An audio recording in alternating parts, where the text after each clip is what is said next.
Mira, yo he visto en esa misma misión personas que los médicos, le cuento un testimonio de un sacerdote en Colombia, el padre Mauricio Loaiza.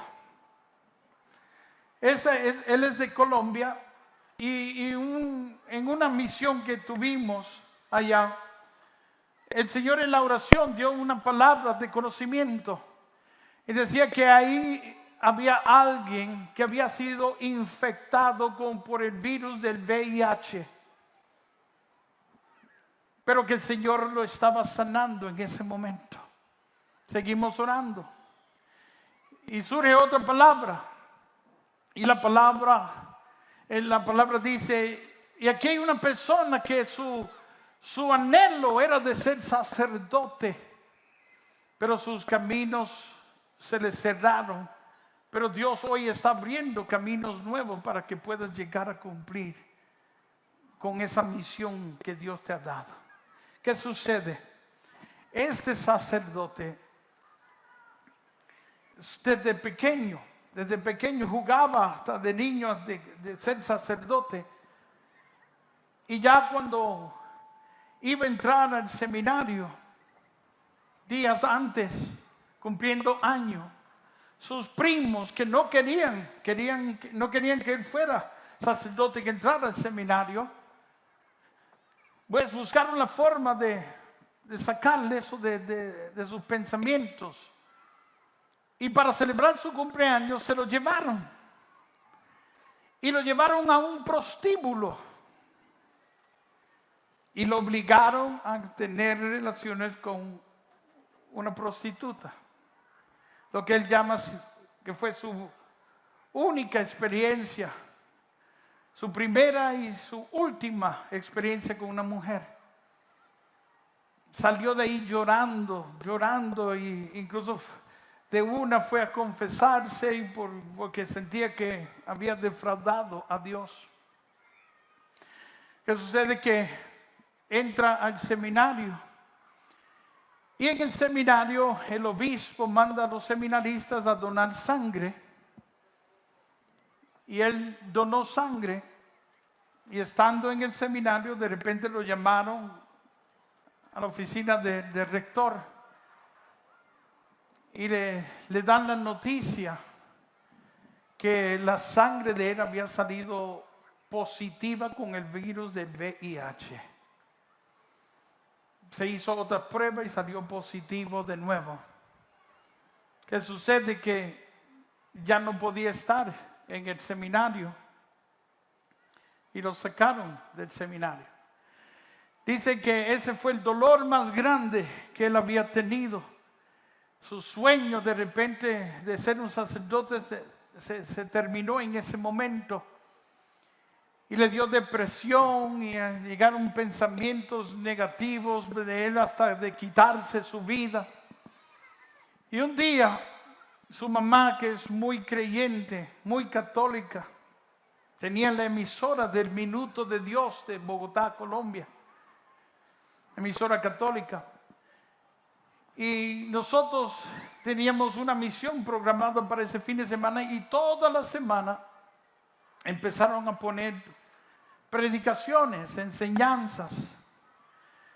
Y él empezó a escuchar esas prédicas que su mamá tenía ahí, escuchándola a todo volumen. Y dice que se llenó de fe, de esperanza. Escuchó los testimonios, escuchó el testimonio mío. Y se llenó de fe y esperanza. Y le dice a su mamá: yo quiero ir a ese encuentro. Yo quiero ir ahí o su fe en Dios. Y incluso se había acomodado a sus circunstancias, de cierta forma esperando lo peor, esperando que morir. Yo a veces digo que como nosotros los seres humanos somos, ¿verdad? Cuando toca creer o esperar en el Señor, ¿cómo lo cuestionamos? Pero siempre nos estamos organizando y preparando para lo peor. Cosas que todavía no han acontecido, no han ocurrido, pero estamos tan seguros de que van a acontecer que ya incluso nos organizamos para esas cosas. Yo decía ahora que estaba en Colombia, yo decía que en mi caso, cuando yo pues me estaba muriendo, la medicina no podía hacer nada por mí. Y los médicos me dieron 3 meses de vida. Mis padres, al escuchar eso de los médicos, viendo que la medicina, la ciencia no podía hacer nada por mí, se organizaron, se prepararon, lo que ellos llamaban siendo responsables, se organizaron para mi muerte. Habían hecho los arreglos funerales, habían escogido incluso la caja donde me iban a poner mi cuerpo. Incluso habían preparado a toda mi familia, que estuvieran listos, preparados para ese momento que ellos creían, que estaban seguros que iba a llegar. Yo le digo que a las personas que por lo menos me hubiesen preguntado a mí de qué color yo quería la caja, ¿verdad? Pero así somos. A veces no. Mira lo que dice el apóstol Pablo que fe es, Hebreos 11:1. Es tener la seguridad de que vamos a recibir lo que estamos esperando. Es la certeza de lo que se espera, la convicción de lo que todavía no se ve. Escucha, hermanos. Yo digo que eso es como una espada de doble filo. A veces estamos tan seguros de las cosas que vamos a recibir, que incluso nos organizamos para esas cosas y nos preparamos o preocupamos. Escucha cómo es la palabra, preocupar. Entramos en un territorio que todavía no es, que todavía no sabemos qué va a pasar, pero estamos tan seguros que va a acontecer que incluso ya nos organizamos para eso. Hay personas que ni a un médico se atreven a ir para que le hagan exámenes, porque antes incluso de ir donde el médico, ya ellos están creyendo y esperando en lo peor. Romanos 12:2. Cambia tu forma de pensar, cambia tu manera de creer para que así cambies tu manera de vivir. Y a veces tenemos que pedir al Señor que nos sane de todos esos pensamientos que llegan a nuestra vida, que no nos ayudan, no nos permiten creer y esperar en el Señor. Mi papá, que en paz descanse, me decía que tenemos que matar todas esas cucarachas que habitan aquí adentro, bendito sea Dios, que nos roban a nosotros la gloria de Dios. Tenemos que creer y esperar en el Señor, pase lo que pase, venga lo que venga. Bueno, ese sacerdote escuchó todo el mensaje que estábamos dando ahí, y a pesar de que él había dado toda la autoridad a su enfermedad, a sus circunstancias, ese día dice él que su fe fue renovada. Y él creyó en ese Dios invisible, en ese Dios que no se ve, en ese Dios que escucha nuestras oraciones y que se manifiesta en esas oraciones. Qué lindo las palabras de Juan, la primera de Juan 5:14. Juan dijo: y esa es mi confianza, que yo sé que Él me escucha en cualquier cosa que yo le pida, conforme a su voluntad. Y si sé que me escuchó, sé que tendré lo que le he pedido. Él creyó en su oración. Creyó que el viento no se llevaba sus palabras, que había alguien que las escuchaba. Y creyó que si Dios escuchó su oración, ese Dios iba a obrar en su vida. Y le quitó las limitaciones que le había puesto a Dios, limitaciones que habían llegado por las imposibilidades de los hombres en no poder ayudar o atender esa enfermedad por la falta de conocimiento que tenemos. ¿Sabe lo que dice la Biblia? Maldito aquel que confíe en hombres. Porque la Biblia te dice eso, porque nosotros no somos Dios.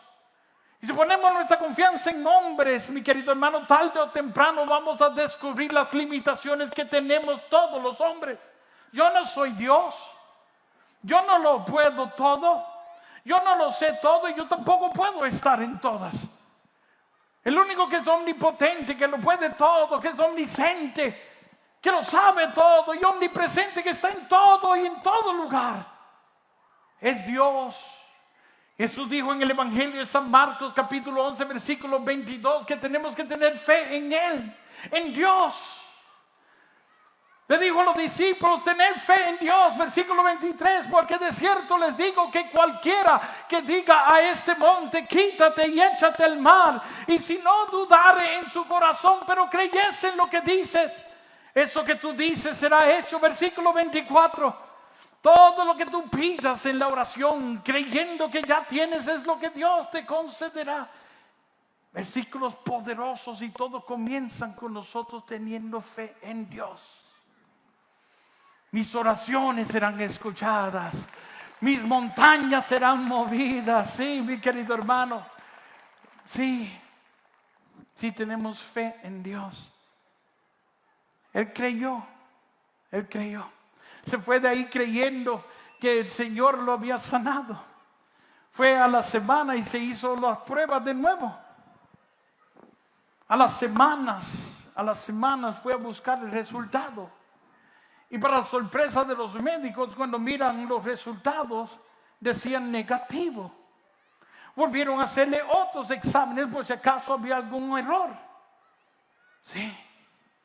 A las semanas le sale el que ese examen, el segundo examen, había salido negativo. Le dijeron que viniera en 3 meses. Fue en 3 meses, se lo hizo y también salió negativo. Le dijeron ven en 6 meses y a los 6 meses fue y salió negativo. Le dijeron ven en 1 año y saldrá, y fue y salió también negativo. Le dijeron ven en 2 años y cuando volvió los 2 años salió negativo y los médicos le dijeron tú no tienes VIH. Mira mi querido hermano, él fue con toda esa evidencia de los médicos, fue aceptado en el seminario. Y yo estaba, mi querido hermano, en Nicaragua, en una misión en el estadio. Y de repente yo invitaba a las personas que pasaran a contar testimonio después de la oración. Entre ellos estaba uno que decía, yo soy el padre Mauricio Loaiza. Y yo estuve en Bogotá, en un encuentro cuando usted estuvo allá. Y dijo, yo fui infectado con el virus del SIDA y contó todo su testimonio. Y el Señor me sanó del SIDA y llevo ya 20 años ejerciendo mi misión, mi ministerio como sacerdote. Completamente sano. Sí.